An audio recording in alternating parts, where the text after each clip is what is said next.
काहे करना नवा रायपुर में कर गाँव। पगलक काहे करना नवा रायपुर में कर गाँव। पगलक काहे करना नवा रायपुर में कर गाँव। पगलक काहे करना नवा रायपुर में कर गाँव। काम ये पगला ऐसे करते जबरन के हर फंस जाते। काम ये पगला ऐसे करते जबरन के ये हर फंस जाते। पढ़े ल पढ़ते सबके पाँव। पगला का काहे करना नवा रायपुर में कर गाँव। पगला का काहे करना नवा रायपुर में कर गाँव।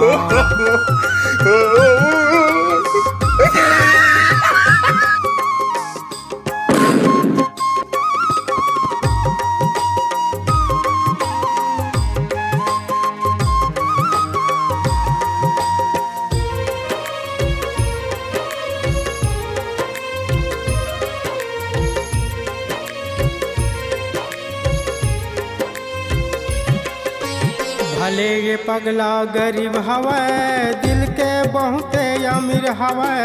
भले ये पगला गरीब हवै दिल के बहुते अमीर हवै।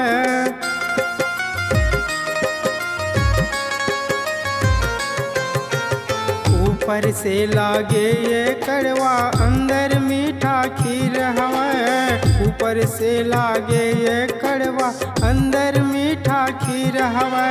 सातवीं फेल गए हर हावै दिल्ली बम्बई सब जगह जावै। उनत बैठे ये बर के छाँव। पगलक काहे करना नवा रायपुर में ये कर गाँव। पगलक काहे करना नवा रायपुर में ये कर गाँव।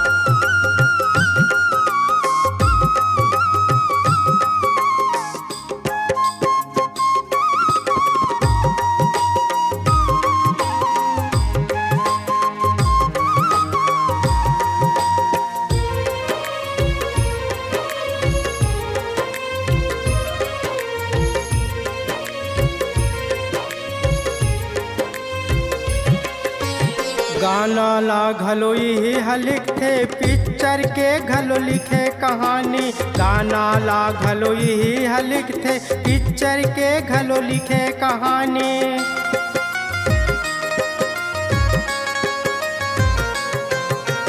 राजा रंग के भिखारी के रोल करे ये आनी बानी।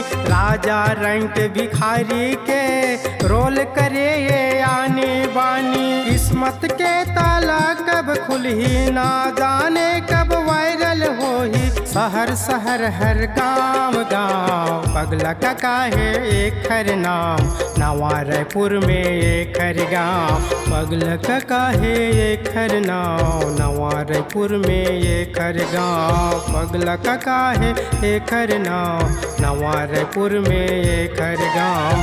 पगलक काहे कर नाम नवा रायपुर में कर गाँव। पगलक काहे कर नाम नवा रायपुर में कर गाँव। पगलक काहे कर नाम नवा रायपुर में कर गाँव।